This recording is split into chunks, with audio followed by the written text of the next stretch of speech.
लाहौर में नसीराबाद के इलाका में एक घरेलू मुलाजमा पर मुबैना तौर पर तशद्दुद किया गया, जिसके बाद वो जख्मों की ताब ना लाते हुए जाँ भाग हो गए। मैं हूं अदन राशिद और आप देख रहे हैं नज़ायर डिजिटल।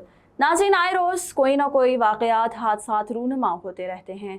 इसी तरह लाहौर में नसीराबाद के इलाका में एक घरेलू मुलाजमा पर मुबैना तौर पर तशद्दुद किया गया, जिसके बाद वो जख्मों की ताब ना लाते हुए जाँ भाग हो गई।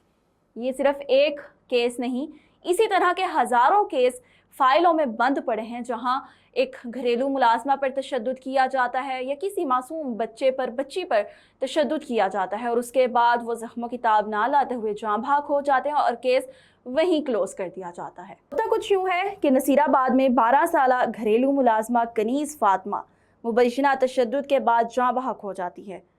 पुलिस ने मकतूला के वालिद की मुद्दत में कत्ल का मुकदमा दर्ज कर लिया।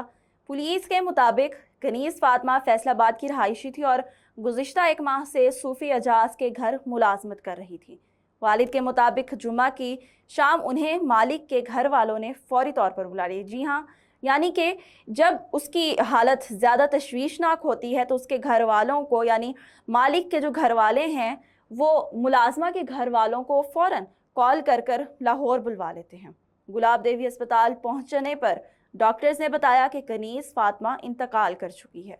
वालिद का इल्ज़ाम है कि उनकी 12 साला बेटी कनीज़ फातिमा को तशद्दुद करके कत्ल किया गया है। पुलिस ने लाश पोस्टमार्टम के लिए मुर्दा खाने मुंतकिल कर दी। पुलिस का कहना है कि पोस्टमार्टम रिपोर्ट के बाद मौत की असल वजह सामने आएगी।